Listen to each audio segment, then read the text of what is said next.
लागे निकल जाई जनवा सखी।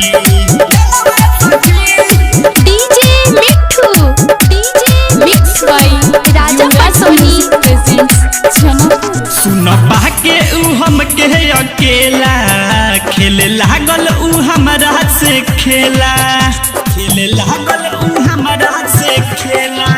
सुन पाके उ हमके अकेला खेले लागल उ हमरा से खेला। जब सटल हमरा जरी जीव गइल हमर डरी, जब सटल हमरा जरी जीव गइल हमर डरी। रहे यादों के लालनवा सखी, मोट ओकर रहे बेलनवा सखी। लागे निकल जाई जनवा सखी, मोट ओकर रहे बेलनवा सखी। लागे निकल जाई जनवा सखी। डीजे मिठू राजा पटसोनी। जनवा सखी, जनवा सखी, जनवा सखी। कोचिंग से कैले रहे हमार पीछा, केहू ना रहे घेरलस रोडवे के बीचा।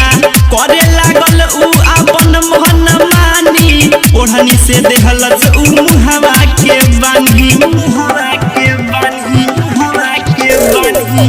कोचिंग से कैले रहे हमार पीछा, केहू ना रहे घेरलस रोडवे के बीचा। करे लागल उ अपन मन मानी, ओढ़नी से देहलस उ मुहवा के बानी, मुहवा के बानी। धइलस हमार हाथ कइलस हमसे घात, धइलस हमार हाथ कइलस हमसे घात। नचलस उ लहंगावा सखी, मोट ओकर रहे बेलनवा सखी। लागे निकल जाई जनवा सखी, मोट ओकर रहे बेलनवा सखी।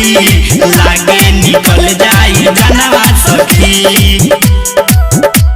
लागे निकल जाई जनवा सखी, जनवा सखी। DJ Mithu DJ mix by Raja Patsoni presents Janakpur. हमरा के लेत रहे गिन गिन रे, नाम बतावे अपन राइटर सचिन रे। केहू से सखी उ नहीं डरेला, अतुल राजू के संगवा रहेला, संगवा रहेला, संगवा रहेला।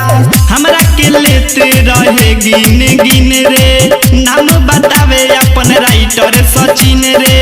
केहू से सखी उ ना डरेला, अतुल राजू के संगवा रहेला, संगवा रहेला। लेके घूमे हीरो मुंडा भइल बाड़ा का उ गुंडा, लेके घूमे हीरो मुंडा भइल बाड़ा का उ गुंडा। प्रदीप गावतावे गानवा सखी, मोट ओकर रहे बेलनवा सखी। लागे निकल जाई जनवा सखी, मोट ओकर रहे बेलनवा सखी। लागे निकल